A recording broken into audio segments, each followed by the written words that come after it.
Just shame on you.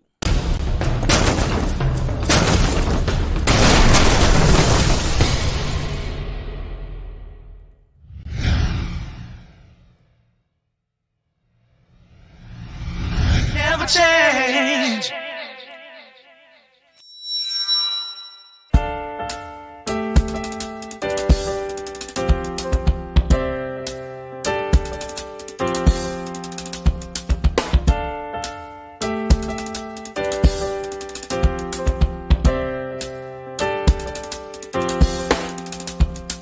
Looking back over my life, and I see the world's revolving.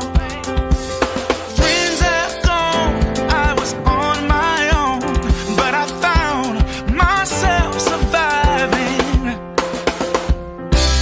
Yeah, yeah, yeah. My God will never change. He will always be the same. My God will never change. No, no. So when you've had enough, felt like giving up, just remember, He's never given up on you. Friends have come and gone, left you all alone. So just remember, He was always there for you. My God will never change. Broken heart, loved ones departed, but you've never left me, no. Heartache and pain, sunshine, rain, you were right there beside me. Yeah, oh, yeah, yeah, yeah. My God will never change. He'll never change. He will always be the same. Always be the same. Yes, my God will never change. Never change. So when you've had enough, felt like giving up, just remember, He's never given up on you. No, no, no, no. Friends have come and gone, left you all alone. So just remember, He was always there for you. My God will never change. He was always there for you, waiting beside you. Oh, my God will never. He'll never change. When they turn their backs on you, just remember, no, no, no, no. So when you've had enough, you had felt like giving up, just remember, He's never given up on you. No, no, no, no, no. Friends have come and gone, left you all alone. So just remember, look at you, He was always there for you. Yes, my God will never change. No, no, no. He'll never change. My God will never. He won't leave you alone. No, He won't leave you alone. You wanna go to church? No, no, no, no, no, no, no, no, no, no. No, no, no, He'll never change. Oh no, He'll never change. No, He'll never change. Keep on moving, keep on walking. He'll never change. If He said it, I believe it. I believe it. I receive it. Never, never, never, never, never, never, never, never, never. Oh, my God will never change.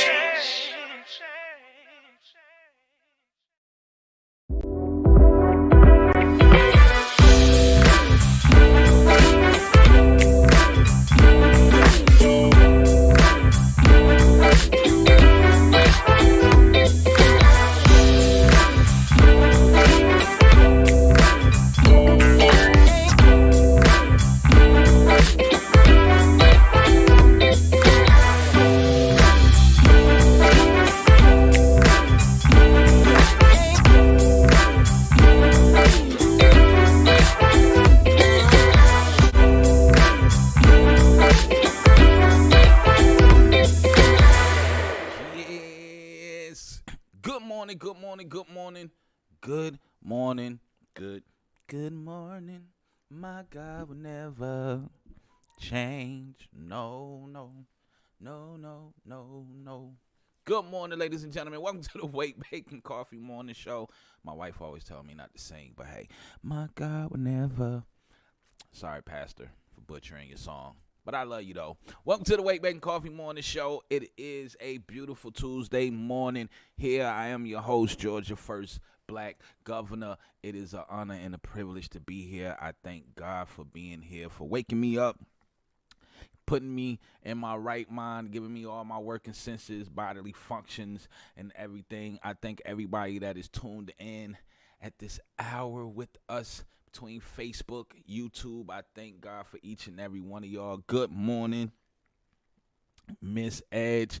Welcome, welcome, welcome. Good morning, Mama Quita. Good morning to everybody that is tuned in. Yes. Because my God would never change. So when you had it. Oh, I'm sorry. I'm still in the praise mood. So good morning. How's everybody feeling? Miss Edge, how are you this morning? Mama Quita, how are you this morning? Gap Teeth Music, how are you? Good morning, Jeremy. How are you this morning? Welcome. How is everybody feeling? How you feeling? How's the children? How's the husband and the wivesies and, all that good stuff? Say good morning to everybody. Everybody say good morning to everybody because we are here in the spirit of love and in the spirit of truth. So we're here to love on one another, encourage one another, and tell the truth to one another.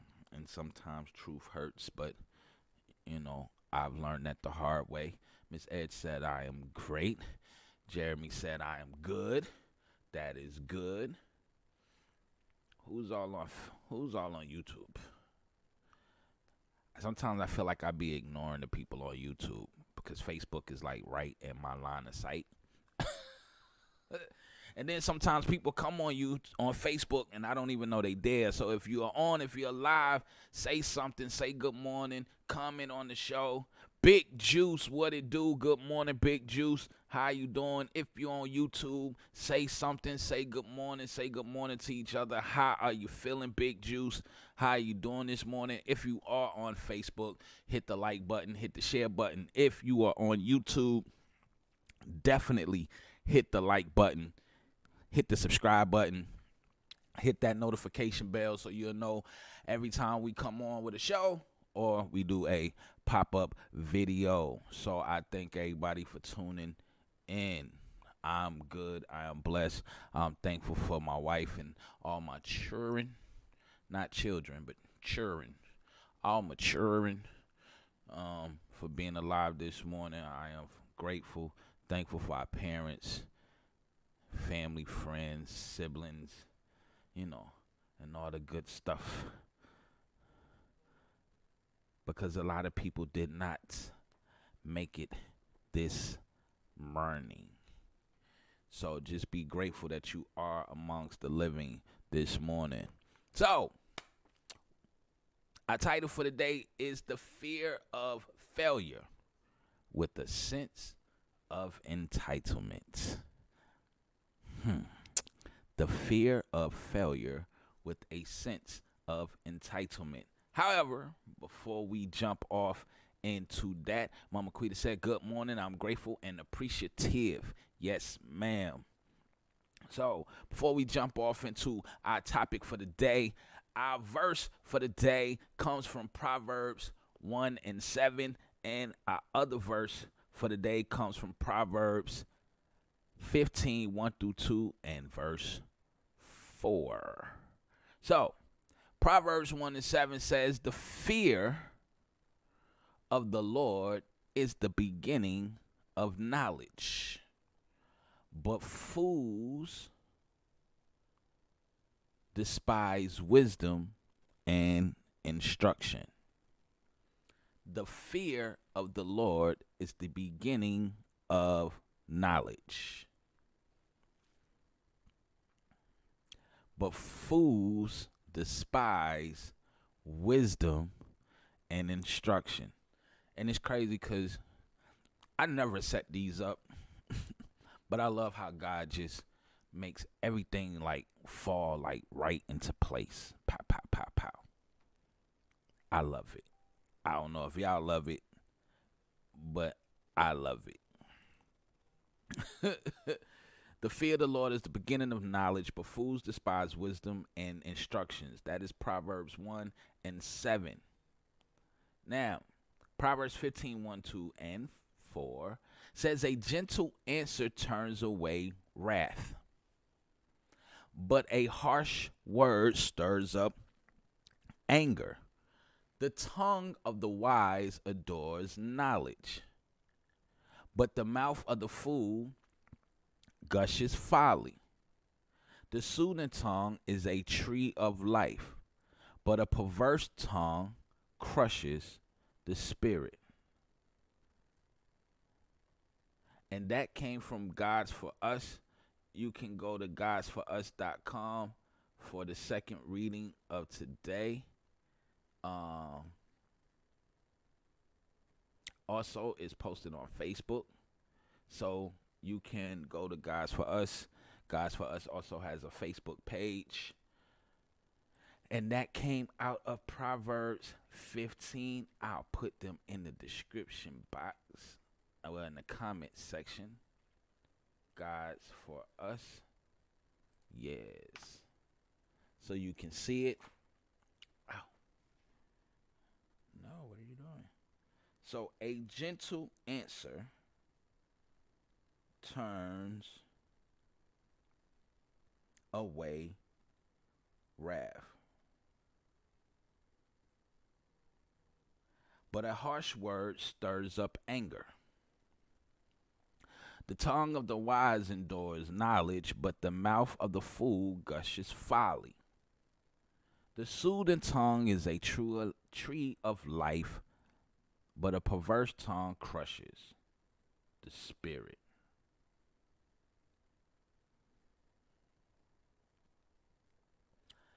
And Proverbs 1 at the end says, but fools despise wisdom and instruction. 15 would be wisdom and instruction, but a fool would despise that. They don't take heed to wisdom and instruction. They will refuse to say that the fear of the Lord is the beginning of knowledge.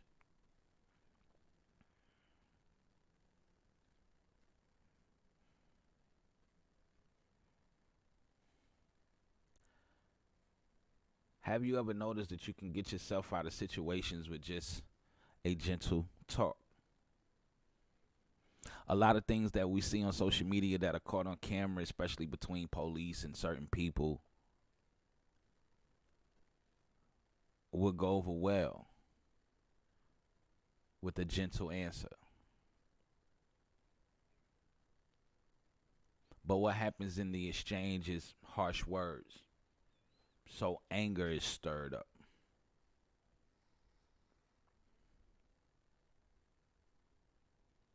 And then the mouth of the fool gushes out the folly. And then it becomes a perverse tongue, and it tries to crush the spirit.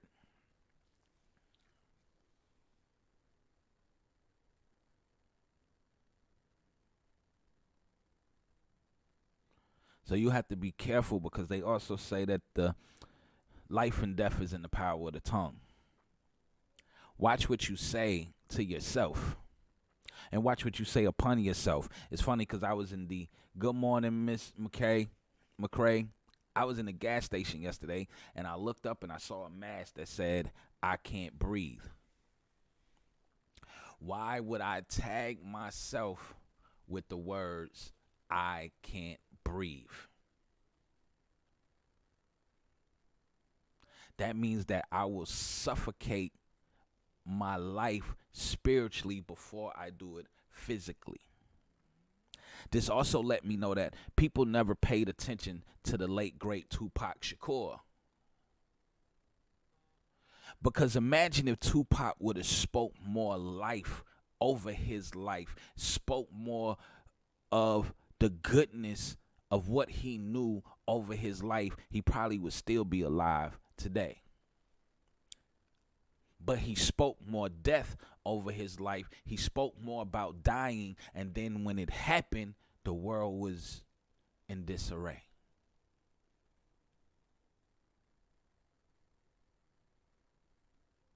You have to be careful of what you say. Because if you fear the Lord, that means that you have the knowledge of the Lord, which means that you would know that the power of life and death is in the power of the tongue, whatever you speak over yourself. So why would I brand myself? Why would I be in the street screaming, I can't breathe? Not knowing that you are in the process of speaking over yourself spiritually. Good morning, Miss Bella. You are speaking over yourself spiritually before it comes to you physically.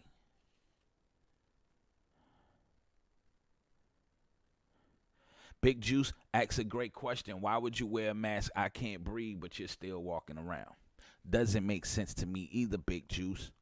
But what I've learned is people will utilize the death of someone to profit. It is a profiting mechanism. I remember George Floyd wasn't even dead 3 days, and they were standing in the Walmart parking lot selling George Floyd t-shirts. Black Lives Matter raised millions of dollars, and George Floyd family didn't see a dime. Not one red cent. His wife and 4 children. But why would you speak? A gentle answer turn away wrath, but a harsh word stirs up anger. The harsh words of I can't breathe stirs up anger in the supernatural, and then it will eventually manifest itself in the natural. The tongue of wise adores knowledge, which means that you know for a fact that the power, that life and death is in the power of the tongue. But the mouth of a fool gushes folly. You speak buffoonery. You will talk death on yourself.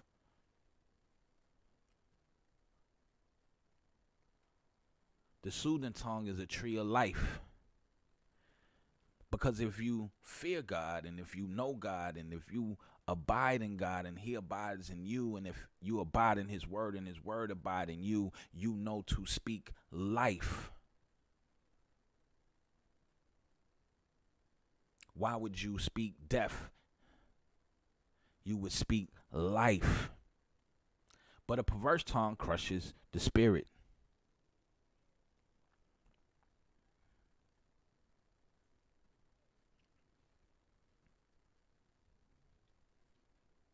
So God's for us daily word comes from Proverbs 15, 1 through 2, and verse 4.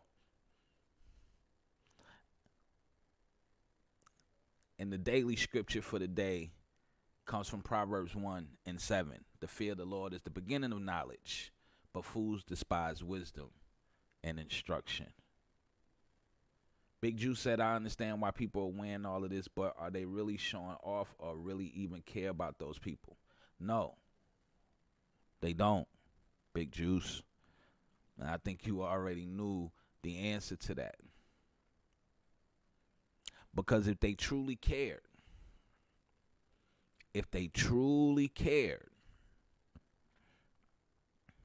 they would start it at home first.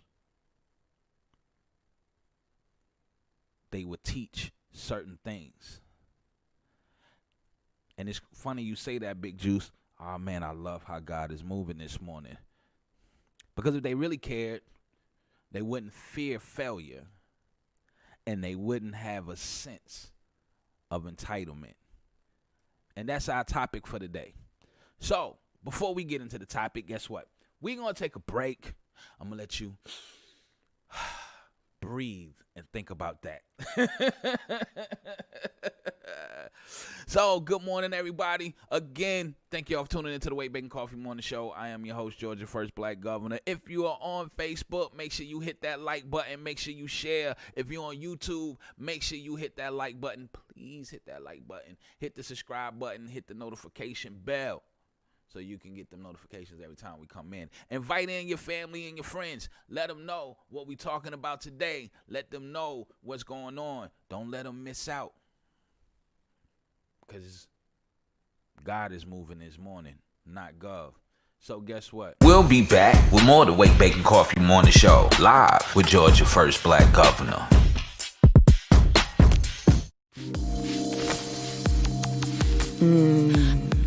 Good morning, love. Good morning, my love. It's time for that sweet aroma. Yes. I'm already filtered and watered, just how you like it. You know I love it when you're inside of me. It just turns me on. Well, you know what they say. I am the best part of waking up.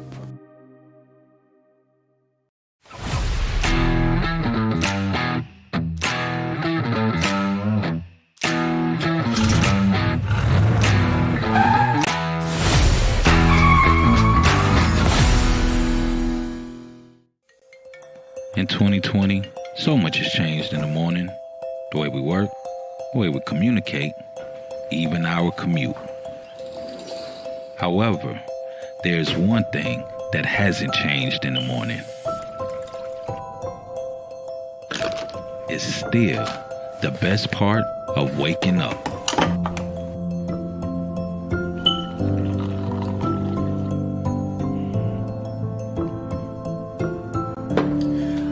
Good morning. It's a beautiful Monday, ladies and gentlemen. Folgers, still the best part of waking up for generations to come. Yeah! Put your hands together. Have your dancing shoes. Yeah.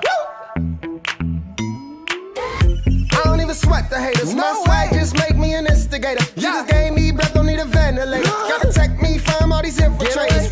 Speed up, hit the accelerator. Spiritual warfare got me like the Terminator. Don't snap in them teeth like alligators, but I keep on going on my escalator. Let's go. I know you love me, Jesus. I know you love me, Lord. I know you love me, Jesus. I know. Hey, so I'm stepping out, 'cause this is what it's all about. Got me dancing for the King. I'm stepping out, 'cause this is what it's all about. Got me dancing now. Let's go. One time, King. Get your dancing shoes on the floor right now. Get your dancing shoes on the floor right now. Get your dancing shoes on the floor right now. We're dancing for the King of Kings, and we are feeling good, good, good. You know I'm feeling good, good, good. You know I'm feeling good, good, good. You know I'm feeling good, good, good. Dancing for the King of Kings. I'm a child of the King, I don't need no favors, 'cause I know that my God gon' hear my praise. The force with me like I got lightsabers. Jesus said it, so I always love my neighbors. Got dominion in my city like I'm the mayor. One love, one life, so I'm no player. Sentenced to hell, but God gave me a waiver. Never given to the devil, not now, not later. I know you love me, Jesus. I know you love me, Lord. I know you love me, Jesus. I know. Hey, so I'm stepping out, 'cause this is what it's all about. Got me dancing for the King. I'm stepping out, 'cause this is what it's all about. Got me dancing now. Let's go. Get your hands in the air. Get your hands in the air. Get your hands in the air. Get your hands in the air. Come on now. To the right. To the left. To the right. Get your dancing shoes on the floor right now. Get your dancing shoes on the floor right now. Get your dancing shoes on the floor right now. We're dancing for the King of Kings and we are feeling good, good, good. You know I'm feeling good, good, good. You know I'm feeling good, good, good. You know I'm feeling good, good, good. Dancing for the King of Kings. Yeah, I'm feeling good, good, good, good, good, good. Welcome back to the Wake Bacon Coffee Morning Show. That was Marcus Rogers with Dancing Shoes. We dancing for the King of Kings. Good. I'm feeling good. How many of y'all feeling good this morning? I'm feeling good. You feeling good? I feel good. Are you feeling good? You got to be feeling good if you're alive. Because some people didn't make it this morning. Some people didn't make it this morning. Some people didn't make it through the full day yesterday. So you got to be feeling good that you are alive. Good morning, Miss Tyson. How are you doing this morning?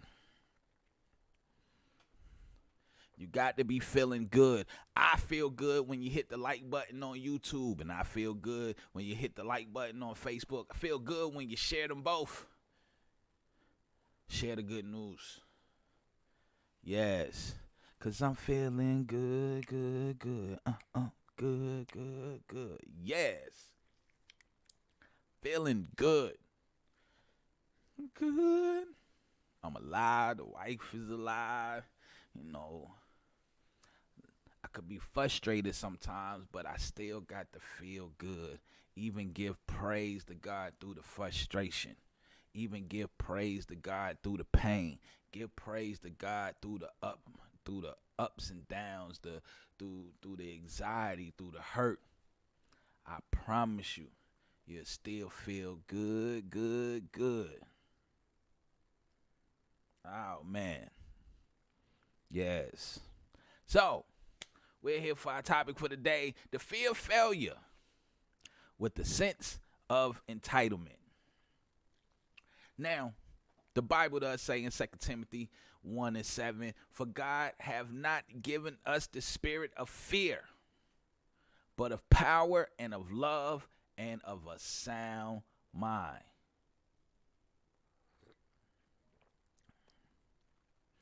Philippians 4:6 say, be careful for nothing, but in everything by prayer and supplication with thanksgiving let your requests be known unto God.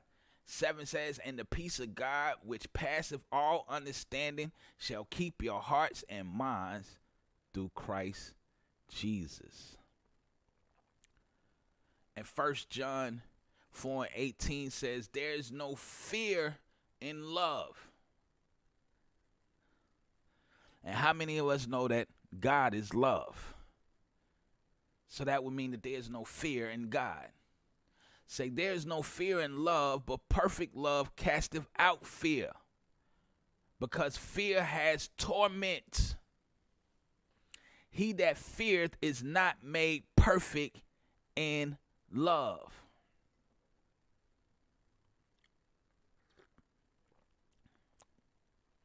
There is no fear in love, but perfect love casts out fear, because fear hath torment. He that feareth is not made perfect in love. But where you going with this, Gov? It's funny that I typed in fear, and those were the first four scriptures that came up. I told you God is moving this morning, so I'm going to ask him to keep moving. Decrease me, Lord, and increase you, so your people can get a word this morning. I was watching yesterday on YouTube, Vaultainment. One of the guys I follow, let me see if I can actually pull his name up correctly. I don't want to misquote him. It's called Valuetainment. Is his name. His first name is David, and he said that America. I even posted this on Facebook yesterday. I think I shared it with you guys on Facebook. He says that America is failing in capitalism. Just put a little. Oh man, just put a little water in it. The pot ain't but so big, babe. I'm sorry. Put a little water. Nah, just put a little water in the cup. Get back on my show. So, so his main show is called Valuetainment. He also has the Bet David show on YouTube. And he said that America was failing in capitalism. There were 4 things: the freedom to buy, the freedom to sell. I forgot number 3, but he said the most important thing that is killing capitalism, or that is dragging America in the ground, is the freedom of failure. The illustration that he gave was he was about $48,000 in debt, and just like all his other friends, they went to their parents, and he was the only child who went to his parent, and his dad was like, as much as I want to bail you out, I am not going to bail you out of your debt. He said, but Dad, everybody else, mommy and daddy, is bailing them out. Where's my bailout?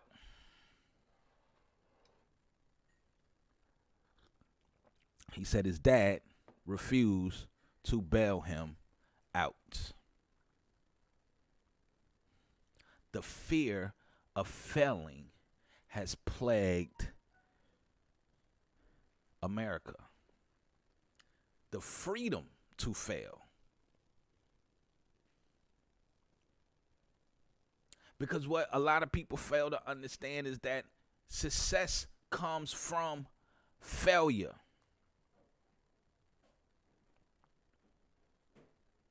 Not fear. Fear has torment. So why would you torment yourself in the realm of failure?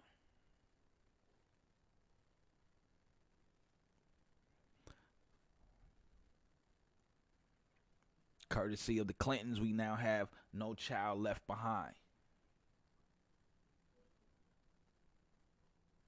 And because we as a people don't allow failure, now there has become a great sense of entitlement. You owe me. If you're a parent, you know what I'm talking about.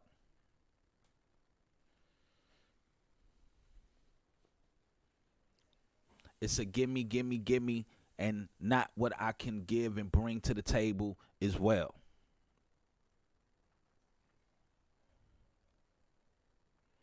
Well, we can't allow the children to fail because their feelings will get hurt. Well, we don't want to leave them behind because we don't want them picked on. When I was growing up, a bully was a necessary evil because it taught you how to deal with certain people when you get older. It taught you how to defend yourself. It brought you out of a zone of fear. It stopped you from being afraid. And also a daddy to tell you to not be afraid of the bully.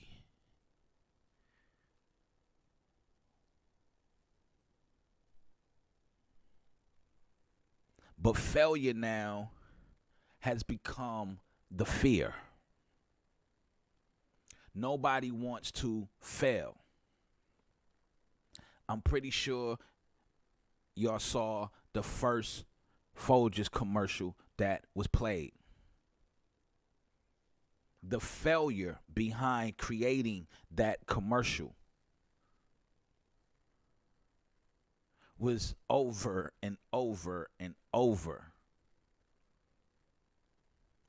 It took almost 3 days just to export the commercial.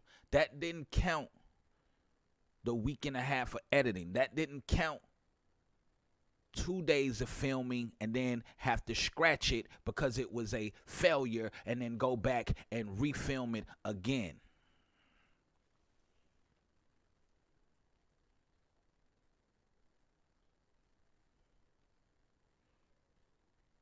We are now teaching our children to fear failure. Our school systems are teaching our children to fear failure. If they fail at reading, they fear to, it's okay.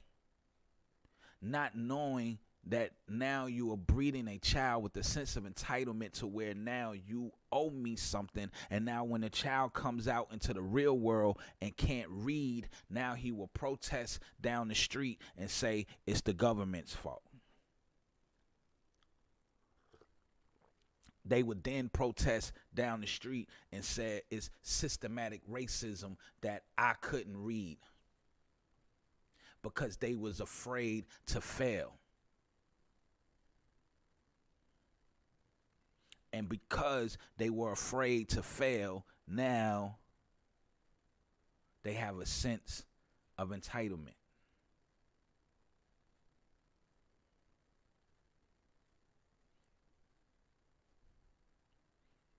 The Bible says, for God gave us not the spirit of fear,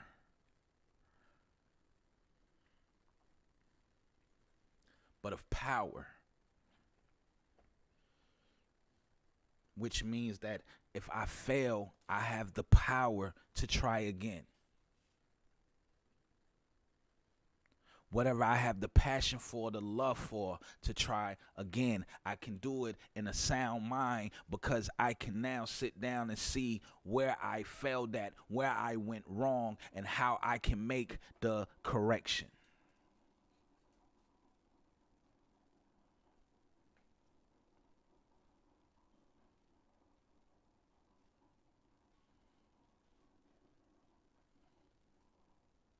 For there is no fear in love. And most people fail at the thing that they love to do. But we are now breeding a generation that has a fear of failure. And because they fear to fail, they don't even try.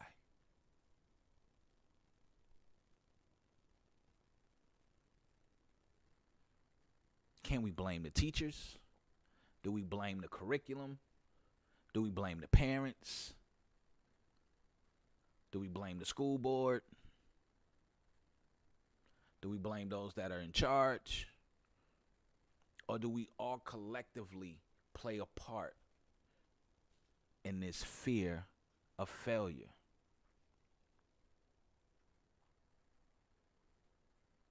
Depends on the child. Entitlement comes not from the fear of failure, but from the parents giving them what they want at every turn.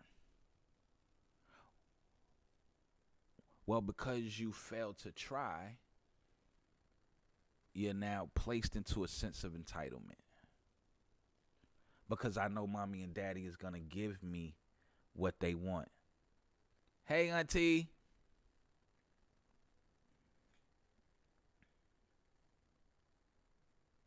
As you said, the guy who went to his dad expected him to bail him out, not because of the fear of failure, because he was used to being bailed out. Right. But he had failed. But he came up in our generation where there was no bailout. Where it was, if you fell off the bike, you had to get up and try again.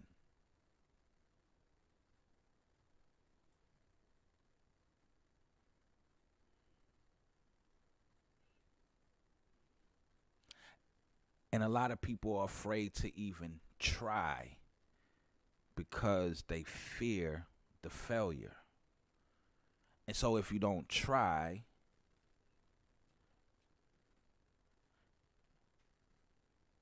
then you place yourself, well, my mommy will do it, my daddy can give it to me.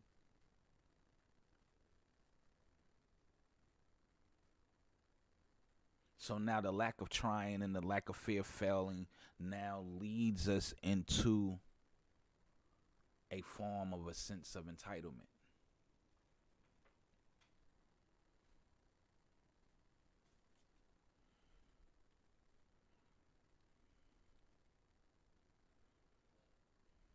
Fear is a dangerous place to be.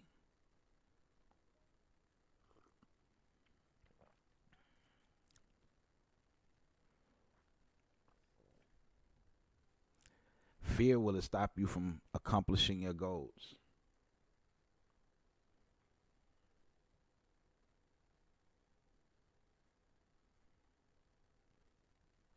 Not having money and not being able to provide is not the same as falling off a bike and getting back up.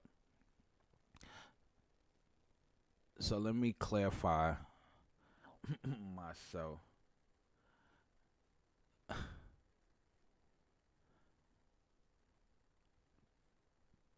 Because our children fear failure, or because we have been bred lately to stay away from failure, we now give a pass over the failure. And the more we give a pass, it now leads someone into a sense of entitlement because they have been given a pass consistently.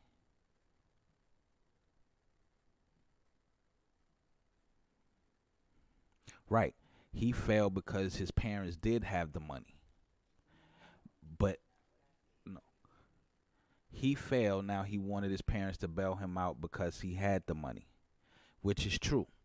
He did. He failed. Now he wanted his parents to bail him out because they had the money to bail him out.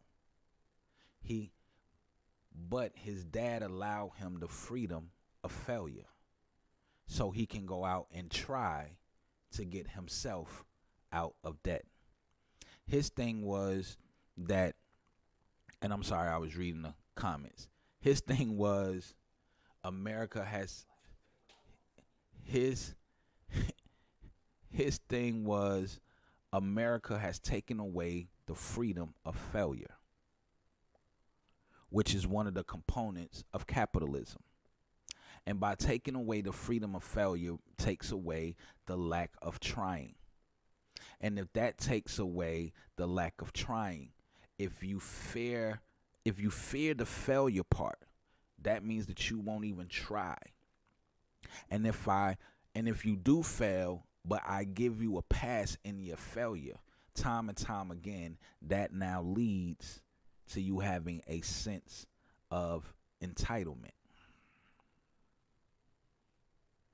Now you feel, regardless of what happens, someone will owe you something. Because now you don't have to try. Because now I can spin the narrative that, well, I couldn't read because of systematic racism. I couldn't get this because of that. And I couldn't get this because of that. And you use those as crutches not to try. Because you fear failing in whatever it is that you're trying. So now it breeds out a sense of entitlement. And this is where we have placed our kids. They call them Generation Z. Kind of funny, but yeah.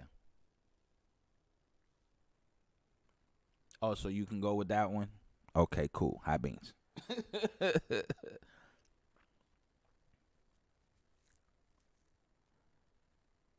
We don't teach our children it's okay to fail. You just got to get back up and try it again.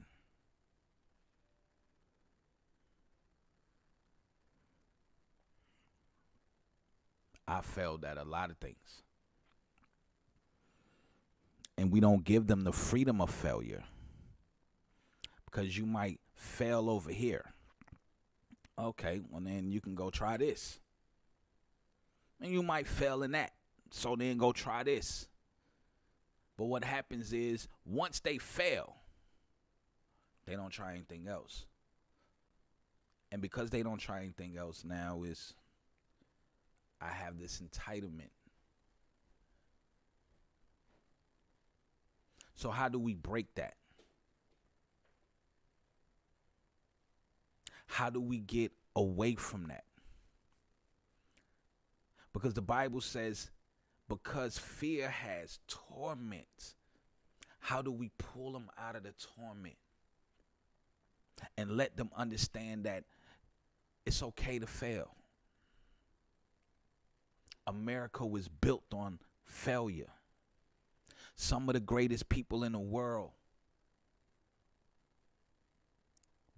built billion-dollar industries on failure. So they can come out of the sense of entitlement. You got something you want to say? I do. Now, I asked you to come on the show. You told me I wasn't going to go live with you. So stay in the messages. Because I'm working. Thank you, Auntie. Stay in the messages. You doing just fine in the messages. You got it. You said, okay, I can go with that. So go with that. We going to go with that. Give me some sugar. Get back on I'm on the show.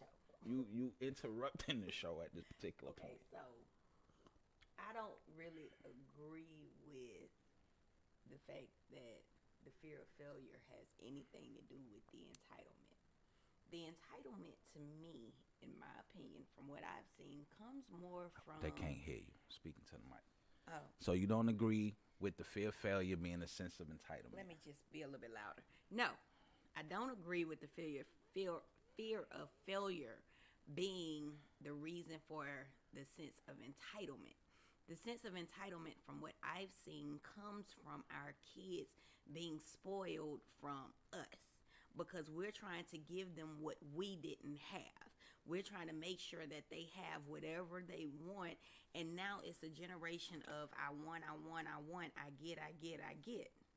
Okay. So in order for you to get I want, I get, and because we try to cover them, we don't allow them to go out to fail.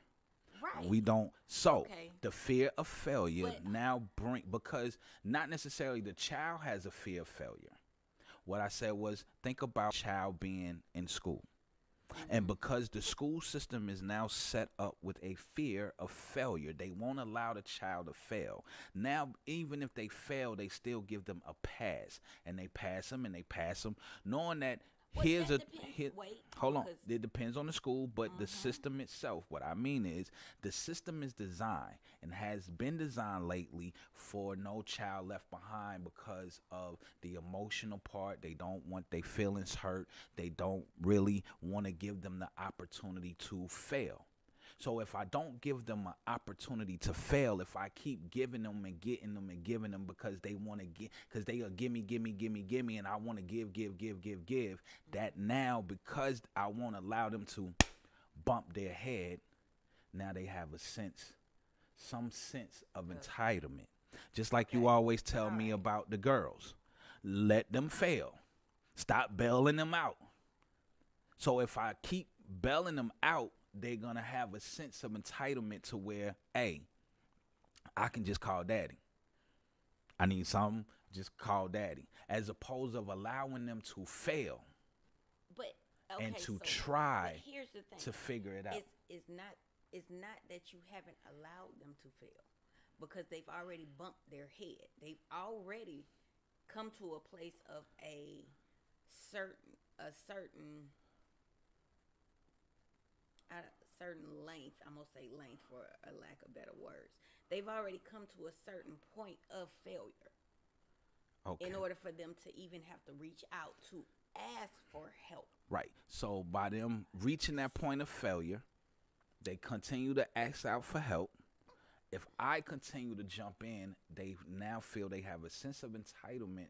The daddy will bail them out every time they fail. Right. As but opposed, it's not a fear of failure the because fear they've already failed. No, the fear is failure makes you try again, or failure makes you figure it out on your own. But that's not a fear of failure. They've already failed.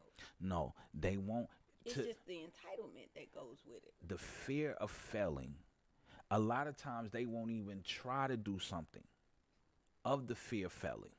So, for example, there's been plenty of times my oldest has called me out of the fear of failing. She know daddy will bail her out, or daddy will take care of it so I don't even have to try. So her fear has given her a sense of entitlement to know that daddy will give if I keep saying give me. So if it's a keep of give me, and daddy keeps giving, now they have a sense of entitlement for that before they even get most of the time to the failing part, because I won't allow them to accept the consequences that came with the failure. Just like the dude dad, he wanted daddy to bail him out, $48,000 in debt. Didn't necessarily make him a failure, but it was, the debt was something that he Already felt. failed. No, because Yeah, when he did. He was in but if you- $48,000 worth of debt. right, but when he went to a bankruptcy attorney, they told him to spend the rest of the $10,000 that he had before he even filed bankruptcy, which would put him in more failure. But his dad was like, I'm not gonna bail you out, because then that kills your freedom. Because that kills your freedom Of figuring out how to get of out of this. failure. Right. So But he's already failed. but now children are not even given the opportunity to fail. This man is our age. He's 44, 45. I still disagree. So what I'm saying is we don't allow children to fail in today's age. We don't. I mean, it's okay to disagree. Go ahead and pull up a seat. No, because I gotta. You can go ahead and pull up a seat. I can't because I got a meeting in 7 minutes. In 7 minutes. So you Yeah. got 7 minutes, and then we could take a break. Just pull up a seat. Because the only people who stand over people are CEOs and Well, then, all right, then. Answer that then. Say it. and detectives. and ain't I gonna take a and break to and, see I, all that. and But- no, I didn't say CEO. I said CEOs. You know what? You said CEO the first time, and I'll take it. No, I Okay. said CEOs. So, I agree with the sense of entitlement. Right. I totally agree with that, and I do agree that that is the age that we're in. And I think that I do agree with the fact that we have created that. But I just don't agree with the fear of failure, because fear of failure is just natural. We're all born with that. Right, but And we all, but think about this. We are all born with that. But when we were coming up, we were given the rope. We were given the freedom to fail.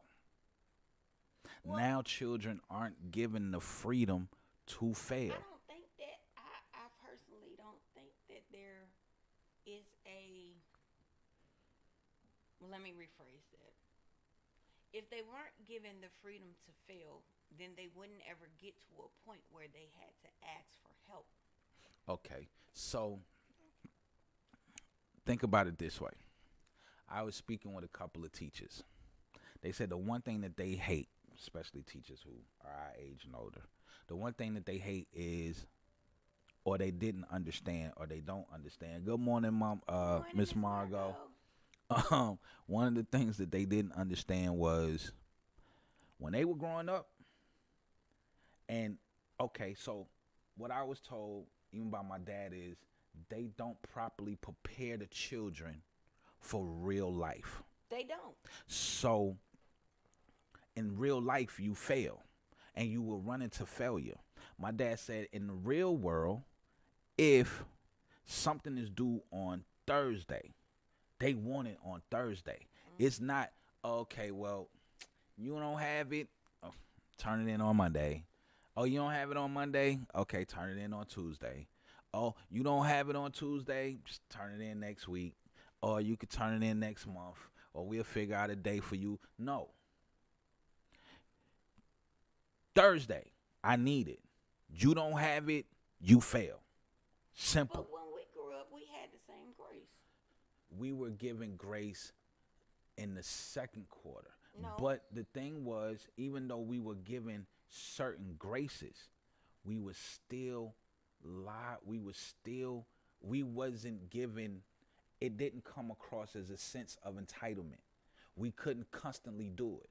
We didn't have teachers that was going to constantly allow us to have that sense of entitlement where, okay, well, I didn't do it on Thursday. They'll let me, I know I can get it in by next week. Oh, I didn't do it next week, so I know I can get it in the week thereafter. I get that. Right. So now with that being said, now here we are.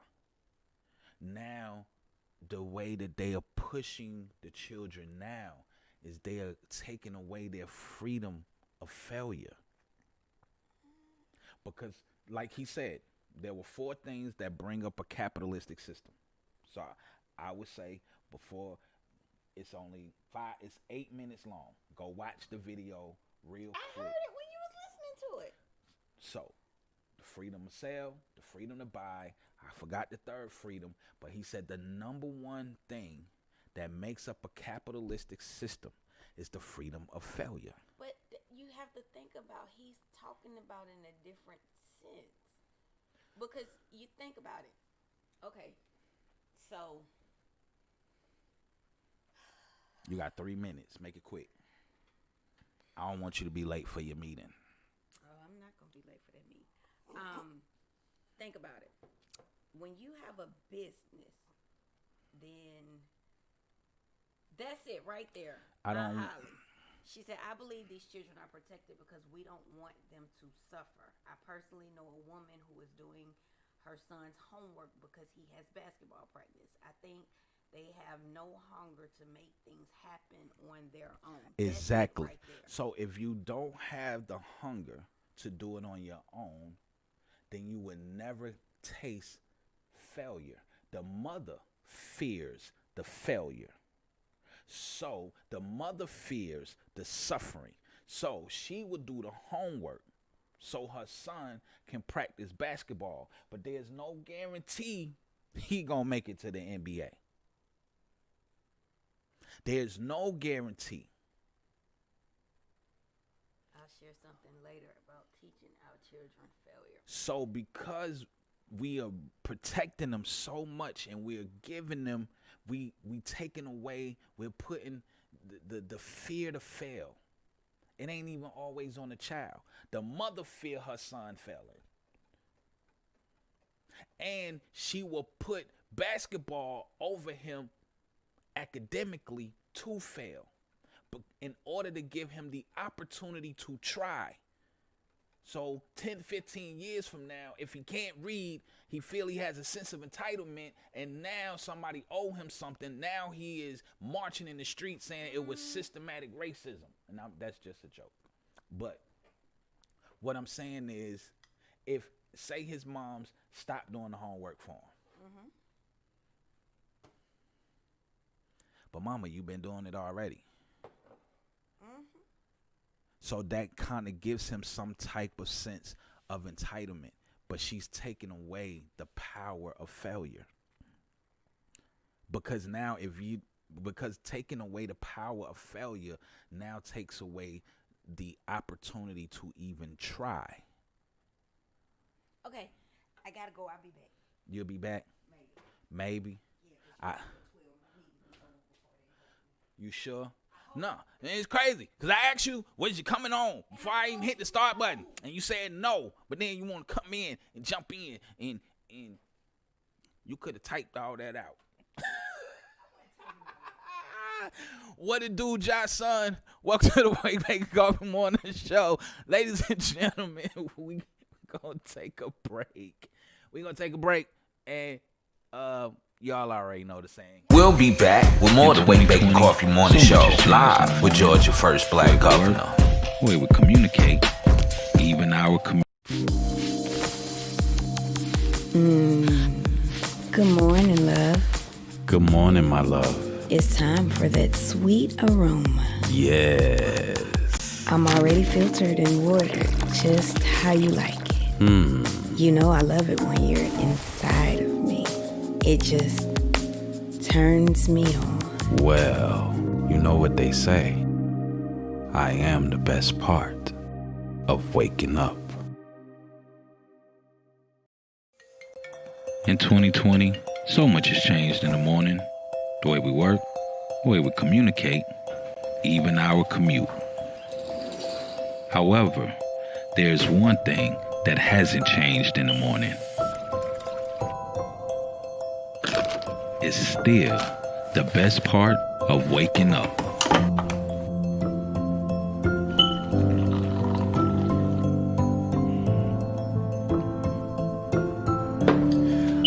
Good morning. It's a beautiful Monday, ladies and gentlemen. Folgers, still the best part of waking up for generations to come.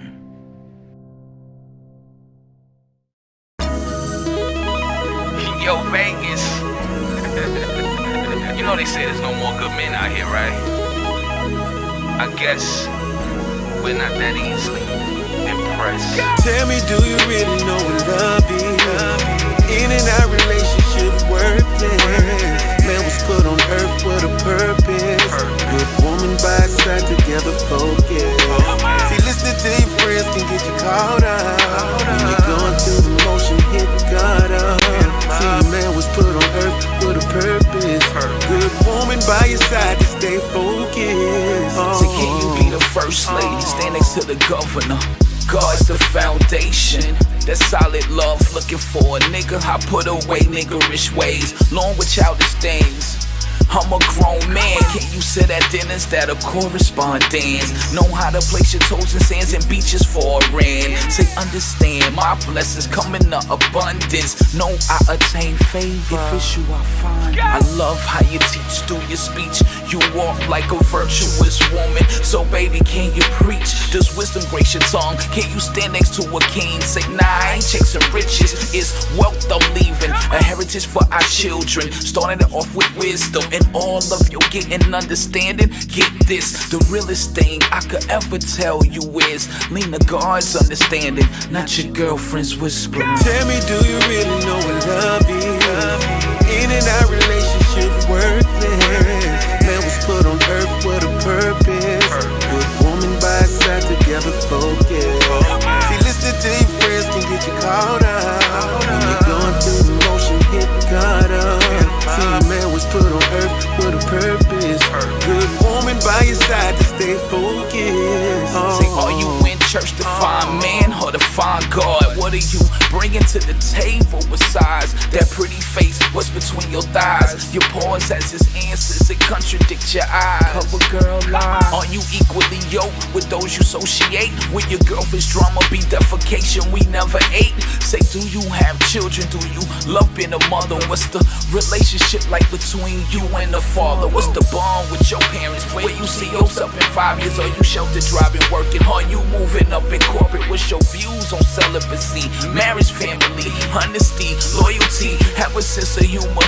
Can you answer these? What's your skills in the kitchen that I'm missing? So delicious, make you that woman I'm willing to submit to. Will you submit to me? Would you pray with me? Wait, do you even know what love means? Tell me, do you really know what love is? In and out relationship worthless. Man was put on earth with a purpose.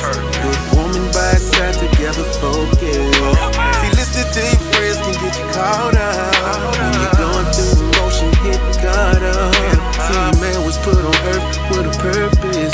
Good woman by your side to stay focused. I guess you rule, that makes me Boaz. So do you really know what love is? They say love is patient, we don't have to rush this. we can take our time, work at it. God say love is kind and don't envy, boast or be proud. From Mars they can see how this purity gets down. Cause love ain't dishonest and love ain't self-seeking. Are you easily angered? Love, where's your meekness? Are you constantly speaking records of his wrong? Haven't healed from daddy's past, that's why you delight in evil. Say, will you rejoice in the truth? Especially if I speak it and you know I protect you. Cause God say that's what love do. Love protects, that means I profess, provide, always trust, and always keep hope alive. I'll preserve this love for you, cause love never fails. I love you, baby, sincerely, blessed. Tell me, do you really know what love is? In and out relationship worthless. Man was put on earth with a purpose. Good woman by his side, together focused. See, listening to your friends can get you caught up. When you're going through emotion, hit God up. See, man was put on earth with a purpose. Good woman by your side to stay focused.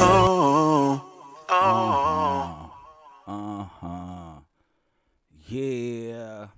Welcome back to the Wake Bacon Coffee Morning Show. I am Georgia First Black Governor and my co-host Mama Quita when she wanna. Oh man, thank you Auntie for coming in. Have a great day. Good morning, Josh son. Welcome to the show. You Oh man, that was Blessed featuring Las Vegas with Purpose. That was actually my wedding song. Tell me, do you really know what love is? Maybe I should just let Los do the singing part. Right. So, man, thank you for tuning in. Facebook, make sure you hit the like button and share. If you now jumping on to YouTube, make sure you hit the like button, hit that subscribe button, and hit that notification bell. Click all so you can get all the notifications when we go live and when we do our pop-up videos. Yes. So, the fear of failure with the sense of entitlement is our topic for the day. And during the break, Miss Tyson told me to get off her nerves, and I wouldn't be Gov if I didn't get on her nerves. Mama Tyson also said, academically failure is no longer an option in my house. I allowed them to see what it feels like, but no more. Exactly. If you give the child the opportunity to fail, they will get a taste. They won't fear it. They will know how to combat it. And then it won't come across as they will feel later down the road that they will have a sense of entitlement. Now, since I have the school psychologist in the building, my man Josh son, Dr. Josh son, y'all doctor, call him doctor. I would like to know, how do you feel on this topic? And what I mean is, there was a point brought up that there's a woman who does her son homework because she doesn't want, her exact words was, I believe these children are protected because we don't want them to suffer.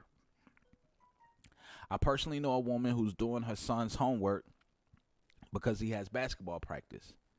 I think they, I'm going to say the children, have no hunger to make things happen on their own, which brings them into a sense of entitlement. Wait a minute. Why is everybody telling her don't let me get on her nerves? I do that all day, every day. Y'all late. So, what brought this up was I was watching a video yesterday from Valuetainment. Big guy David, my man David. Big up to David. Go follow Valuetainment on YouTube and the I Bet David show. David came out and he said yesterday that America has four things. There are four things that make up a capitalistic country, and those four things was the freedom to buy, the freedom to sell. I forgot the third one. I should have wrote it down. He said, but the number one thing that America has taken away from its capitalistic society is the freedom of failure. Well, we are not allowing people to fail. We are not allowing children to fail. And I looked at it as that's because there is a fear of failure. And because there is a fear of failure, there's a fear of suffering. The Bible even says because fear has torment, suffering, because we don't want that, we then place them in a position of sense of entitlement. He says social worker. I look at when you're a social worker, you're pretty much everything: the daddy, the mama, the psychiatrist, the pastor, the preacher, the doctor, the counselor, the dog walker. You know, you wear many hats as a social worker. So I'm still gonna call you Dr. Jason, Doctor Doc. So, do you feel that the fear of failure somehow breeds a sense of entitlement in today's society? And I know it's going to be a delay, so I will wait for his response. The Bible clearly states that God has not given us a spirit of fear, but of power and of love and of a sound mind. And there is no fear in love, but perfect love casts out fear, because fear has torment. He that feareth is not made perfect in love. He said priorities, basketball over academics. And that's the same thing I said. Because she feared his academics, she gives him a sense of entitlement by doing his homework for him. And Mama Quita said that she feels that the sense of entitlement means how we spoil them. Well, doing his homework is spoiling him. You won't allow him the opportunity to fail academically so he can learn to try. And by taking away the freedom of failure or placing fear in failure, I feel now stops the children from even attempting to try. As I stated earlier, the commercial that I played earlier, it took me almost 3 weeks to put that commercial together. I spent more time trying to export it than I actually did filming it.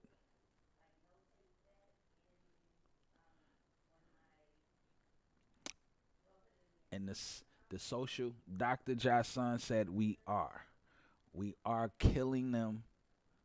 We are placing fear on failure and giving them a sense of entitlement. So my question before we went to break was, how do we kill this fear of failure? How do we kill the sense of entitlement?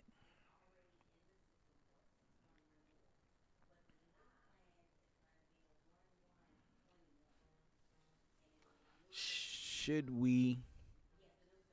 Because I think about every great thing that has happened in this world. Like these lights I'm surrounded by, this camera that's in front of me, this microphone that I'm speaking in, the computer that we're broadcasting through, even the social media that you're watching us on. I am pretty sure that there was a lot of failure that went into making and creating what you see. What it do, Stevie Steve? Stevie Steve, did you go get your Folgers?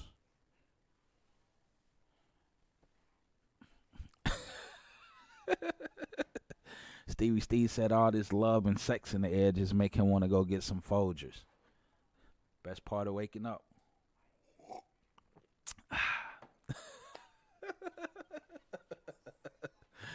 Did you get your Folgers, Stevie Steve? He said, not yet. So, how do How do we take fear off of failure? How do we now bring back the freedom of failure? How do we now let them know that failure is an option? It is not the end all be all, but failure is an option. Because doing failure brings by preparation, it brings by changing, it brings by rethinking, it brings by trying again, it brings by changing some things up to make it better for it to work. You said my virgin ears. Baby, they're calling you. I just heard them say your name, Shaquita. So how do we do that?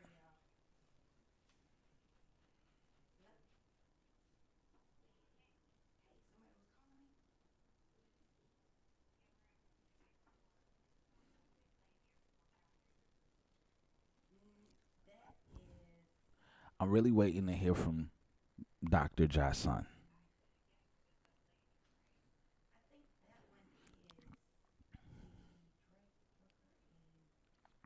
And Miss Margot, I hope your ears are virgins. I hope you're not sticking anything in there but Q-tips.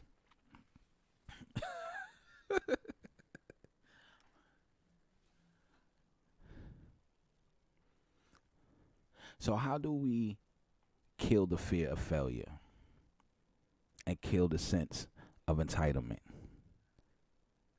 To reinstitute that failure is a great thing. I failed in many things. And then I've gotten up and tried them again. And at the same time, I never ever had a sense of entitlement in my failures. So what do we tell children?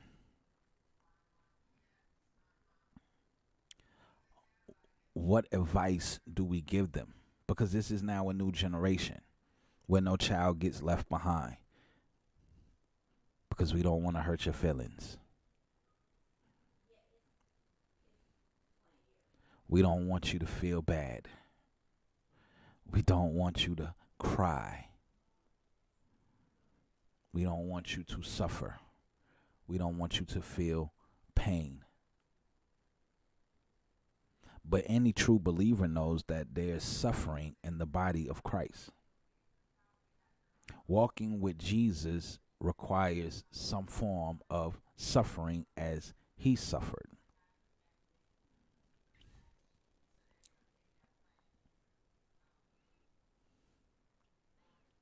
And why is there a great fear of failure?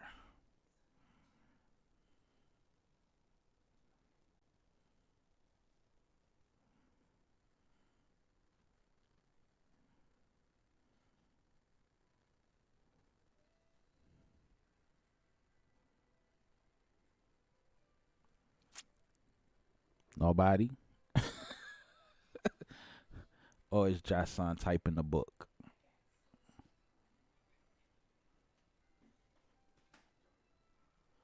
Or is Jason typing the book?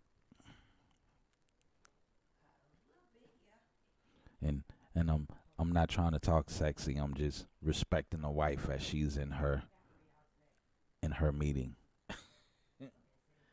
Stevie Steve said, can it be number one all the time? So you have to strive to be number one. When you're there, don't ever think that you're not there for a reason. True.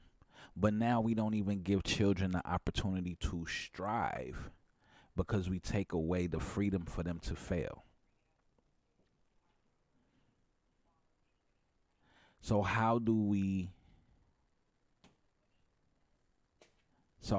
take away the fear of failing?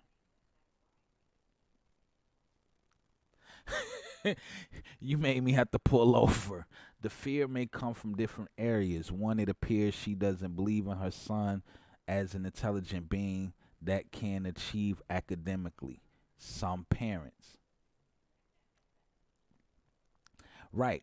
So if that is the case, what is wrong with him failing? so he knows where he lacks academically.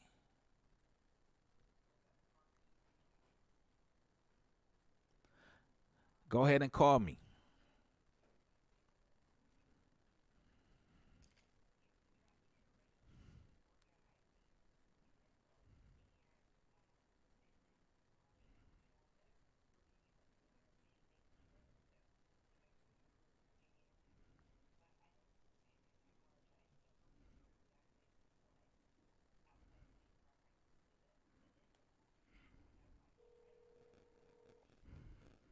Yeah, man. I'm like, yo, I wish I can call in because it's hard. Yo, it's hard. I'm over here driving. I got to pull over. And like, by the time you get what I said, it's too late. Yo. But I do know that you work with children in the school system, and I do know that you see a lot of different things. That's why I definitely asked the question, how do we kill the fear of failure so children don't continue to have the sense of entitlement? Yo, that's kind of tough because it's not just the children, it's the parents and adults. Like, we done came across a period of time whereas nobody is a loser. Everybody's a winner. That's not true. That's not true. Like, there was a person that did I lost you. entitlement. You lost me? Yeah. Hold on 1 second. Is this a little better? Yep. Yeah. Speech to the graduates of the, I don't recall what year, of that sense of entitlement. Whereas we came into an age where, everybody wins. There is no competition. Like, even at my daughter's swimming meets, like 14th place. Like, what is that? Like, you even allowing children to even get to the point where they feel that sense of failure and wanting to get better. Like, there's only first, second, and third place. You ain't make the cut. You got to get better. You know what I'm saying? But we done got to the point that we make it whereas nobody fails. Everybody gets an award. That takes away that sense of, I believe, it just takes away that sense of, you going out there and get it. And if you haven't achieved it, that means you have to work harder to get it. It's okay. It's okay not to get that, not win all the time. But the only way you can get better is if you fail. You fail forward. Right. So let me ask this question. So do you feel? Well, I got two questions, two-part question. Part one is, do you feel that brings on a sense of entitlement? Yes, it does, because eventually, you when you get to a part of the world where it's not like that, you're wondering, well, why not? Because all your life you've gotten something for virtually nothing. You see what I'm saying? It's like it's a small conditioning that you get. You know what I'm saying? But there's a number of reasons even why that comes. There's a reason why we have elementary school and middle school graduation. Like, what is that? It's not a graduation. It's a promotion. This is what they're supposed to be doing. Anyway, getting to the next point. It's not a graduation until high school. But then you look at how things have happened to families over a period of time where sometimes these parents don't even know if their children are going to graduate from high school. Like, they're going to cherish each moment, each time. You see what I'm saying? There's a lot of things that have been taking place. Right. But that entitlement thing is big because they don't even recognize that's what they're doing to their children. And so, but that's what we're doing to our children. And I did a pop-up video about the African American Museum putting out they put out a pamphlet earlier this year about what is deemed as whiteness. And one of the things that they said was, all right, Miss Margot, have a great day.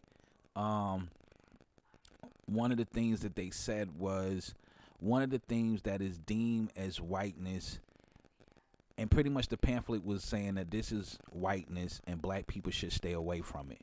And one of the things that really pissed me off by reading this was they deem hard work, achieving, and working hard and failing and bumping your head and getting back up and working hard to achieve something is considered whiteness. So right, you got to go back and watch the show. I did a pop-up video. I gotta see that in writing myself. I put up the pamphlet in the video because I was highly, actually, if you go on YouTube, it's called "I Am the Whitest Black Guy in America." That is the hard work and whiteness.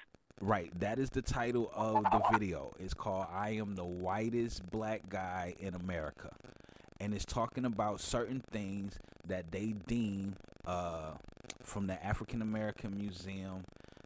What is what's the big museum in DC? The Smithsonian. Okay, so the African American Museum of the Smithsonian branch considered hard work whiteness. And who allowed that even to be printed and put up someplace? The African American Museum. Man, that's hot flames, yo. So so tell me, how do you account for this country being built? Like, look at everything, every accomplishment that we've had. Like, what do you mean hard work is whiteness? Lord of mercy, you probably let me go someplace else. I don't really want to go right now, Reggie. Right, but what I'm saying is, because that has become what we see in the norm, does that now takes away from? Does that now gives us the sense of entitlement? Does that now breeds out what? Does that kills the point of failure? Because what brought this was, like I said, I was watching Valuetainment yesterday. That's by David. And he was saying that there are 4 key things to capitalism that has helped build America. One of them being the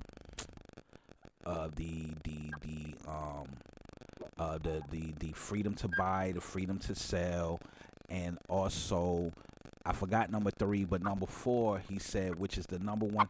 He said number 4 is what they have taken away out of America, which is the fear of failure. And I think when you tell people that you can't work hard, that kills the failure part. That brings on a sense of entitlement. And the reason I called you is because I know you're a social worker. These are the things that I know for a fact that you see every day because you work inside of the inner city schools. Well, I'm gonna say this: is entitlement, and I see the position you're calling it entitlement. I do see that. What I'm seeing is, I wouldn't term it for me entitlement, but I do know after a period of time of me being working as a social worker and really growing up here in Atlanta from Brooklyn, and I've been here 31 years, I've seen decades of change in Atlanta. I mean, just overall. Right. I've come here towards the in '89. And we were still in the crack era, on the way, on the downslope. So I've seen that generation of children. I've seen the generation of the pill children. I've seen the next generation of children. All throughout that time, I've seen grandparents get younger, parents get younger over these spans of time. And then this generation that we have now are the first generations that ever been born, completely born on social media and technology. Like, so we have a microwave society that these children want everything like right now. Everybody, not just children. Right now. They don't want to slow cook it. Oh, I lost you. Working in the school system now, uh, in state Oh, you breaking up, bro. feeling, and I'm passing. And that those two statements, in essence, mean the same thing. That's embracing mediocrity, just embracing it, not wanting more out of life, and that comes from a number of different reasons.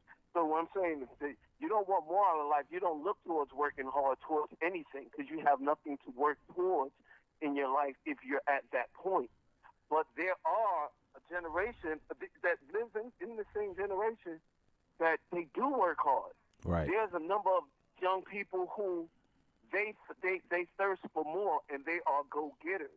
You know what I mean? That everybody is not in the same pot, but I just happen to deal with a lot that are on that spectrum of give it to me like I deserve it. You know, even in this pandemic, I'm getting on the children about not allowing this pandemic to be an excuse to fail and not to get it. And at the same right, I have to tell the parents that as well. Why? Because once the parents say that in front of the child, they done took away that child's ability to even want to try anymore. Oh, this pandemic, they already behind. They need to get them in school. And, you know, this, that, and the other. So if you're feeling that way, you're feeling entitled too. That my child shouldn't fail because of this pandemic. And y'all should be doing everything that you should do just to make sure my child don't fail. I do have parents that will do their children's homework just so they don't have to worry about them children failing. That takes away from that child's ability to even learn. You know what I'm saying? So, again, with entitlement, I hear why you're using it, but there's so many different reasons why what's going on, and they don't even think it's in a sense of entitlement. They just feel that, I mean, in essence, it is a sense of entitlement, but they just feel that everything should be, you know, as they want it to be, just because, and it's pervasive, unfortunately. Wow.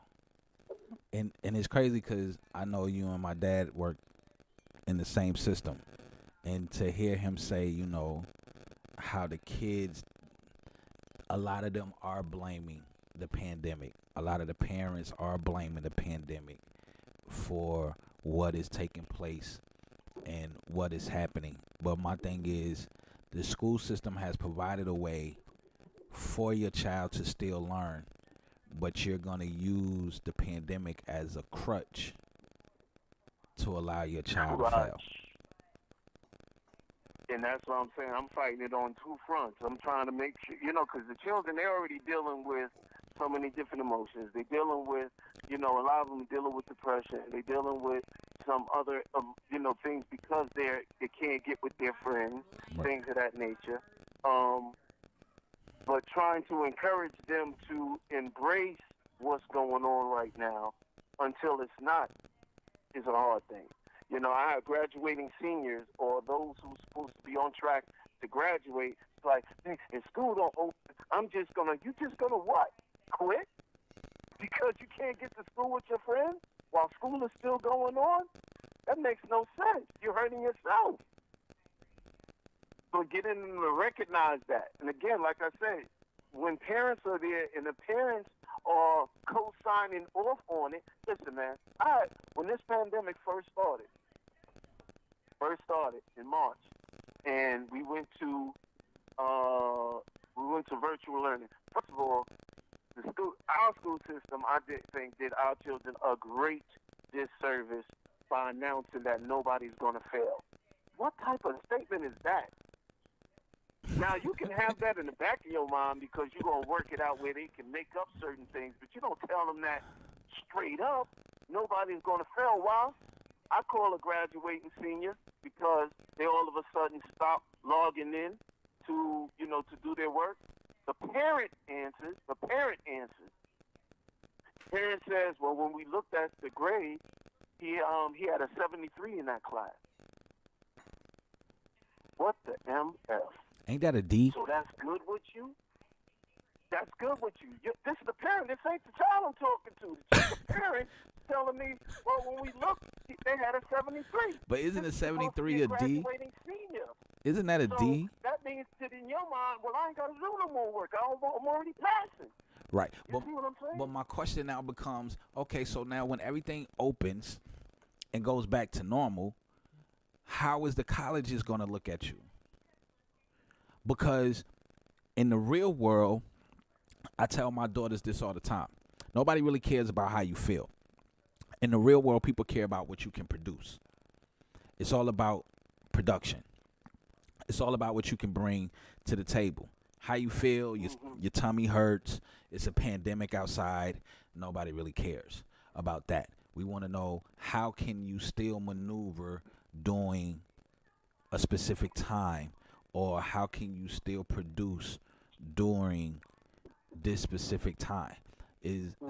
So how do you convey that to a parent who is comfortable with a D average in a particular class?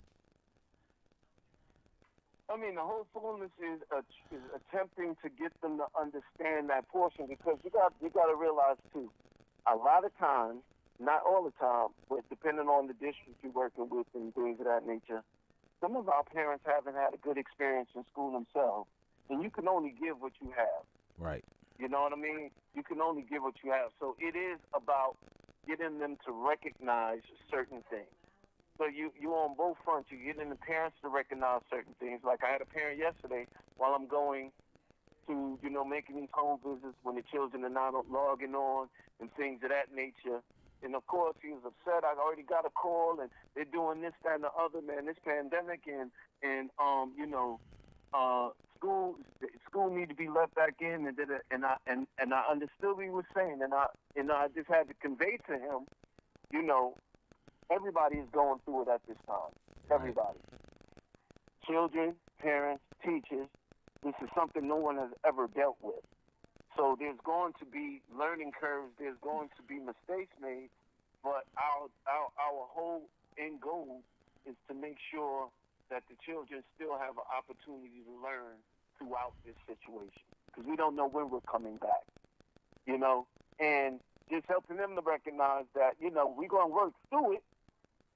It's just going to take some time, and giving us that little, buffer. Sometimes parents do understand that, at the end of the day. Now, having them to want more for their children, some parents want more for their children. Some parents are good with them just graduating. Some parents are just good with them children being alive and not in jail. It just depends. You just have to, after you engage them, beginning that process and building that rapport, just attempting to bring them from one place to the next with the goal of making sure their children are in class learning every day and removing the excuses.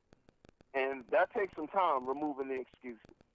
It's going to take some time. Right. But at the end of the day, I know me and I know, my other social work colleagues, we in this to the end. And we're going to be creative to find out different ways to get to them, and meet them where they are, not just be talking at them, but with them, so that they can understand the level of care that's coming into it, and then incrementally bring them from one point to the next. I mean, I believe in victory of good over evil, over regardless of whatever this pandemic is. I don't let that stop. Nothing. Cautious, of course. But as far as allowing it to rule our lives now, we still got to make it happen. Right. And we're going to get to these youths that, it's about perseverance. And you're going to look back and be proud of yourself that you made it through. You're going to be one of the first classes that graduated outside of the pandemic. You began your freshman year in the pandemic, and you made it through. Seniors graduate, you made it through. But we're going to persevere. I know that's a lot, but yeah. But I appreciate it. Thank you for answering my call. I didn't mean to make you pull over. Yo, listen, I was pulled over. And when you hit me up, I was like, yeah, thanks, yo. I'm like, yo, I can't even. But I do thank you for taking my call. I hope everybody that was listening heard something, learned something, and we can all agree to disagree or all agree to agree. I was still trying to give Mama Quita time to even come back and state her claim. I was not getting on her nerves, by the way. I asked her I before. got in late. I just chimed in on everybody telling you to get off her nerves. Right. You know what I mean? Because I asked her before I even started the show, are you coming on? No, I'm not coming on. I got to work. Oh, okay, cool. And then halfway through, you pop up behind me like, I don't agree with that. Wait a minute. Go sit down and finish typing. Get out of my camera. But I hope I answered your question at least to the best of. I could have been here, there, and the other because there's so much going through my mind right now about these youth. Yeah, I mean, you did. And you gave a more in-depth to what I was saying and what I was talking about. And also, again, for those that are watching and for Jason on the phone, you don't have to believe me about the working hard part. Go back and watch the YouTube video that I put out called I'm the Whitest Black Man in America. And you will see the Smithsonian African American Museum who put up the pamphlet that they eventually hurry up and took down off their website. It was too late by then because we already had it. It was too late then because I already had it. But they put up on their website, this is the meaning of whiteness. And this is what it means to be white, to be married, 2-parent home, work hard, believe in God. Yeah, you got to go see it. I put it up on I put the pamphlet up on the screen. So you got to go see the video.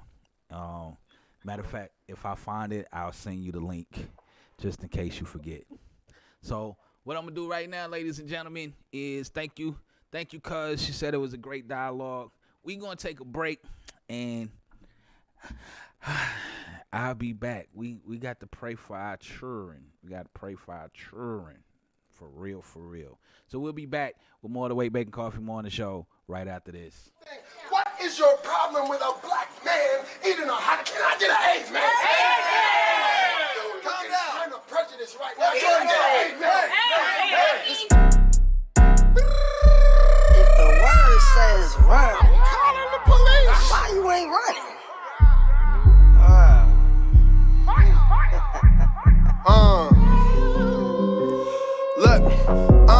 Strapped with the work in the backpack. Round of applause, get a clap back. God is the dinner, no blackjack. Not what you think, it's your fat facts. Strapped with the bob of that backpack. Feeling so clean in my snapback. Devil and snitch got a rat trap. Need a blessing, hit my cash out. On my last leg, not my last lap. Don't come for me, better backtrack. Got on my side, get the last laugh. Can't guard me, you a hack. Bust through like I'm running back. Yes, I'm half white and I'm half black. See both sides, that's straight facts. Got the Holy Spirit like a power pack. Get it raining moss and can you catch that? Run up on you like a carjack. Jesus the message, that's no cap. Like it's Christmas, yes, I rap that. Got a stain pass, I don't look back. Pass the leather way and I just piggyback. Never stole from me, but I take it back. Never stole from me, but I take it back. Cause I'm running through the city, got a word right now. They turning up the heat, but we won't bow down. Run with me, run with me. Run with me, run with me, run with me. Run with me, run with me. Run with me, run with me, run with me. I'm running through the city, got a word right now. They turning up the heat, but we won't bow down. Run with me, run with me. Run with me, run with me, run with me. Run with me, run with me. Run with me, run with me, run with me. Run with me, run with me. Campaign if you got so come run with me. The devil put vodka in this puppet, we won't indulge in it cause it ain't my cup of tea. Everybody run with me, run with me. Stop on this name till they underneath. Ain't had no face so I thought it would punish me. Whole time he waited for his time to cover me. That was so humbling. Humbling, knowing that I'm not alone when I'm struggling. That was just covenant, helping us fight when we rumbling. People so stubborn. He gave you life and you throw it away. You don't hear a response that I mean you don't pray. Pastor Rotaka be winning the race. Hey, stop resisting, sir. Sir. Check this out. I got some donuts. I got some donuts. Pastor Rotaka be winning the race. Cause I'm running through the city, got a word right now. They turning up the heat, but we won't bow down. Run with me, run with me. Run with me, run with me, run with me. Run with me, run with me. Run with me, run with me, run with me. I'm running through the city, got a word right now. They turning up the heat, but we won't bow down. Run with me, run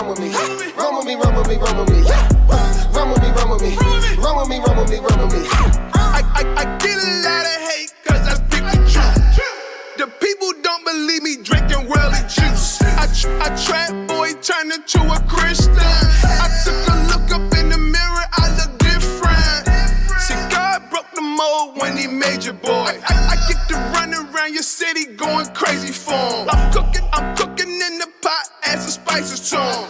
A lukewarm Christian, add some fire to him. Let the black man go. He was just trying to eat a hot white. Put him out. Back up. Look at this brother. Hey, giving light-skinned brothers a You already Can I get a amen? Can I get a amen? Listen.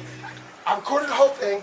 The brother was just trying to eat a hot dog. Just that white, brother. The hot dog. Amen. Amen. Why you being so rough with him, bro? We're responding to a call. He had a weapon in his hand. Then what is your issue with? What is your issue? My property. Okay, but a black man can't have a hot dog.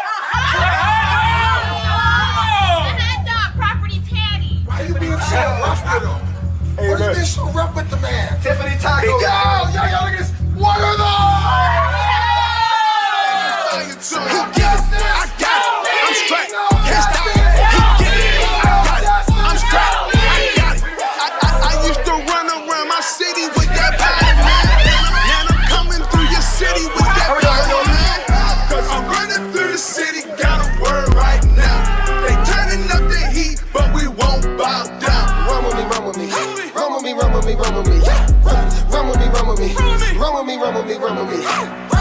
I'm running through the city, got a word right now. They turning up the heat, but we won't bow down. Run with me, run with me, run with me, run with me, run with me, run with me, run with me, run with me, run with me, run with me. He give it, I got it, I'm strapped, can't stop it. He give it, I got it, I'm strapped, I got it. What up, Tiffany Taco? Yeah. Welcome back to the Wake Bacon Coffee Morning Show.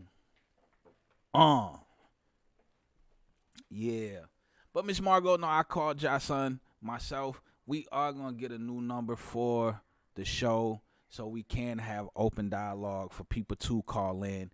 If we did, the dialogue would be almost like funeral dialogue, you know, where they give you 2-3 minutes to speak. You got 3 minutes. Then we're going to cut your mic off.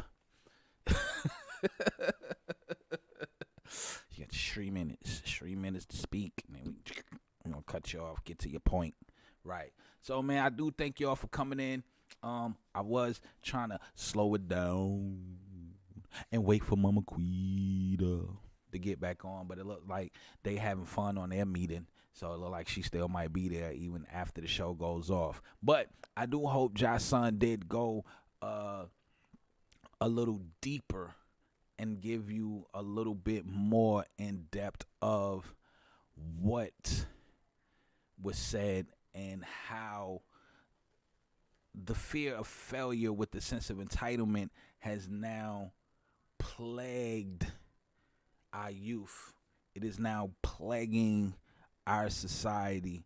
We have become microwaved, and we are not only have we become a microwave society, we feel somebody owe us something. And we feel somebody owe us something to something that happened 1,000 years ago. We feel that someone owe us something for whatever reason. And it's all because we put fear on failure. But as I told you before, the Bible clearly states in 2 Timothy 1-7, for God have not given us the spirit of fear. So what are you afraid of? Even if you fail, you still should be able to figure out what went wrong and try it again. Just like I said, the new Folgers commercial, I shot it once, it was a failure. So I had to go back and shoot it again. It took like 4 days to shoot. Then the editing process took about 2 weeks. Then I took a week off. Then I still had to get the voiceovers and the background and everything, the coloring and this and that. And then it took 3 days to export it. The export itself kept failing. It kept freezing.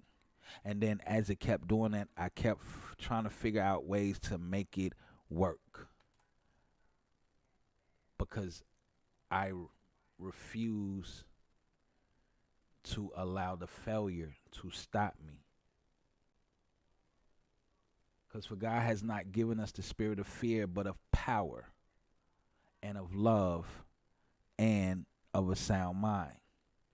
And 1 John 4:18 said, there is no fear in love, but perfect love casts out fear, because fear has torment. He that feareth is not made perfect in love. And we all know that God is love. So there is no fear in love, which means that there is no fear in God, for the reason that God can't give us or hasn't given us a spirit of fear. There's no need to fear. There's no need to worry.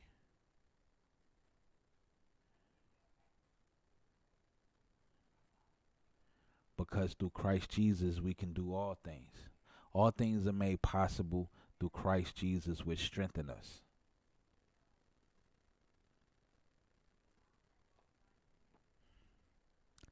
As David said in Psalms 34:4, I sought the Lord, and he heard me and delivered me from all my fears.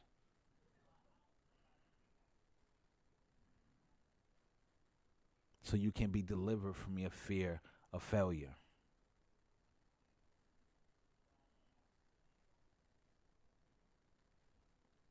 It's okay to fail.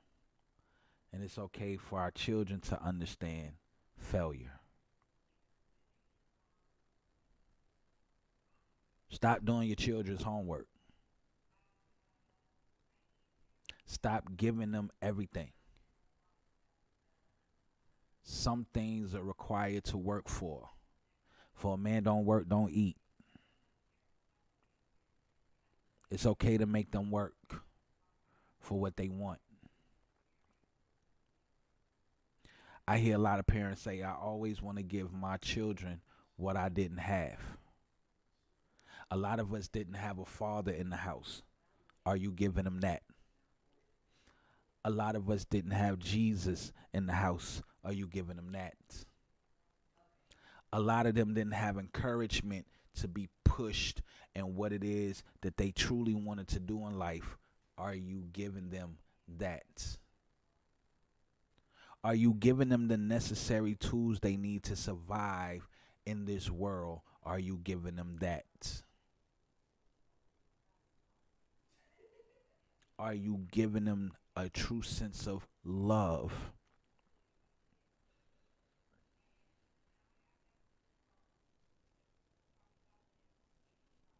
But a lot of us say, well, when I'm gonna try to give my child everything I didn't have. You're talking about material things. The Bible said this world and things in it shall pass away. You buy them shoes that they're gonna outgrow. You buy them phones that they're gonna break. You want them to have all the things that you didn't have. But really think about what you didn't have. Someone to teach you about credit. Someone to teach you about balancing and budgeting money. Someone to teach you how to truly survive. Someone to teach you the importance of working. Someone sitting down and reading the Bible with you. Someone teaching the Word of God with you. The importance of marriage. Because a lot of us grew up without dads in the home. So did you give them a dad to be in the home with them? The important things that we went without, we don't give our children. And as Mama Quita said, when she thinks of a sense of entitlement, it's always a gimme, gimme, gimme, gimme, gimme, gimme, gimme. And that's what we do. We place our children in a sense of entitlement as opposed to giving them the substance and the things that they need in order to survive in this world.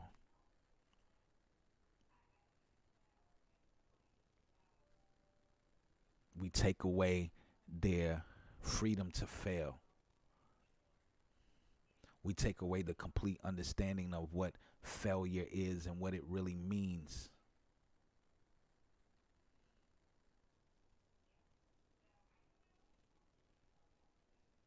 But are we truly giving them what we didn't have? love, understanding, grace, patience, time. All the things that you really, really, truly wanted. Because the material things really doesn't matter.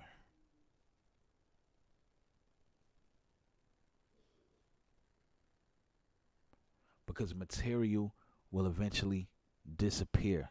It'll eventually be over. But are you really giving them what they need? Are you really, you have them in church, but are you really teaching them what it really means to be in the Word of God, what it really means to be saved, what it really means to follow Christ, what it really means to pray, what it really means to believe, what it really means to have faith, what it really means not to fear, what it really means in taking the communion, what it really means in being a believer.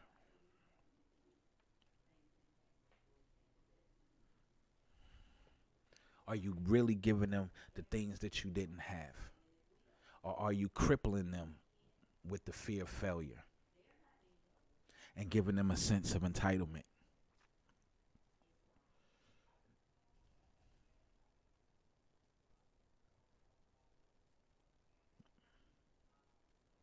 All the things that we wish we would have had that we know now. Mortgages, rent, car notes, credit, cooking, cleaning, washing, maintaining a home, budgeting, buying groceries, understanding life. Because for a lot of us, these are the things that we didn't have. And since you really want to give your kids the things that you didn't have, these would be some of the things to give them. As I said earlier, a lot of us grew up without dads in the home. Are we really going to give them a dad in the home? Are we truly going to be married and show them how to live as a family? Are we really educating them on life lessons?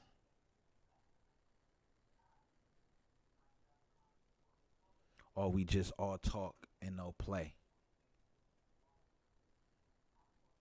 Are we going to continue to handicap our children? Are we going to continue to allow the school system or the government system or the systems of entertainment and things that are around us to handicap our children by giving them a fear of failure because they have a sense of entitlement, because the parents fear failure, because the schools fear failure, because you don't want to hurt nobody's feelings?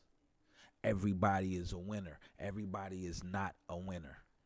It's something that I learned running track and field in the 8th grade that my uncle always taught me, that my uncle told me, that has stuck with me since the 8th grade. I came home with a 2nd place medal around my neck. Even though I had 2 1st place medals, I had 2 additional 2nd place silver medals. And my uncle was like, "What's that?" "Oh, these are 2nd place medals." And before I can even speak on the 2 gold medals, what he told me was, "You got rewarded for being the first person to lose." So I was a loser. But I didn't take it as that I was a loser and I can't win. I took that as I don't want to be rewarded as the first person to lose. I want to be rewarded as the winner. So I went out and I practiced hard and I tried hard and I pushed myself, and I never got another 2nd place for the remaining of the track season, because I was allowed to fail and see my failure, and was allowed to go back and have the freedom of failure so I can go back and try to win. I didn't walk out there and say, "My uncle said that I was the first one to lose, so I have a sense of entitlement that I should be a winner."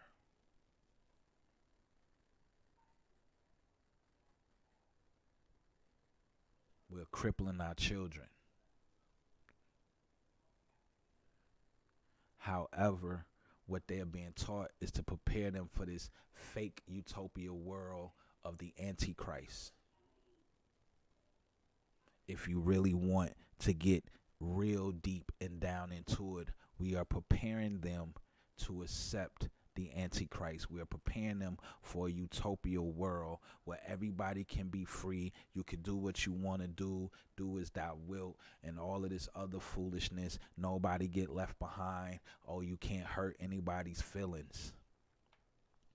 But I'm pretty sure Jesus hurt the feelings of the Sadducees when he called them hypocrites and liars and the sons of Satan.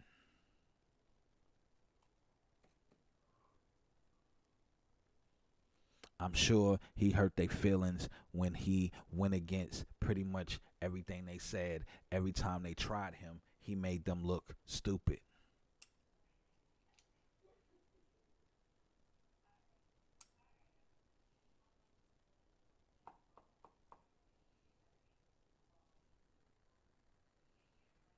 We have taken backbone out of America. And because we have taken God out of America, that has killed the backbone in America.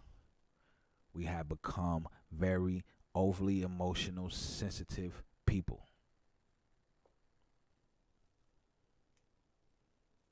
Who fear failure and feel that there's a sense of entitlement.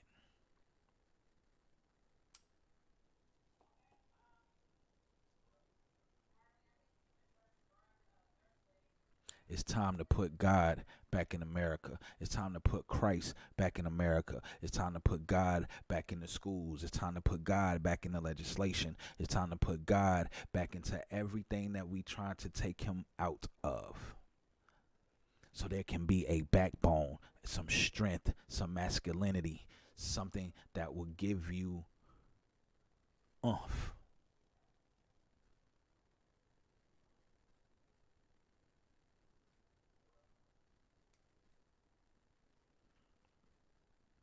If you don't know Jesus Christ, I encourage you to seek Jesus. I encourage you to repent.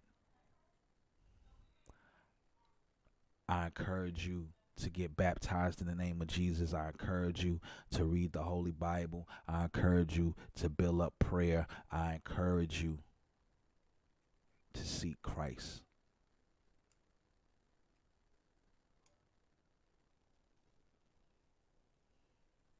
So that's my time, ladies and gentlemen. I thank y'all for coming out and rocking out with us. Guess what? Mama Quita didn't make it back, but it's all right. She'll be here Thursday for the Love Series. So make sure y'all come back here Thursday. Facebook, YouTube. I thank everybody for tuning in. If you are on Facebook, make sure you hit the like button. Make sure that you share. Tell somebody about this right here. And if you're on YouTube, make sure you hit that like button. And if you haven't subscribed, hit the subscribe button. Hit the notification bell. And hit all. Because every time it rings, we're here to run out. We're here to run away demons and bring Christ to the forefront. Every time it rings, we're here to bring Christ to the forefront. So we love y'all, man. I thank each and every one of y'all for tuning in and rocking out. I thank you for the comments. Josh, son, I thank you for taking my phone call and helping me educate the people on what is actually going on out here in the schools and in the world and how we are breeding and treating our children. Hopefully somebody learned something today. Hopefully God touched you today. I love each and every one of y'all. We'll see y'all back here on Thursday with the Love Series with Mama Quita. And this is my time. I love y'all. May God be with y'all until we meet again. God gone.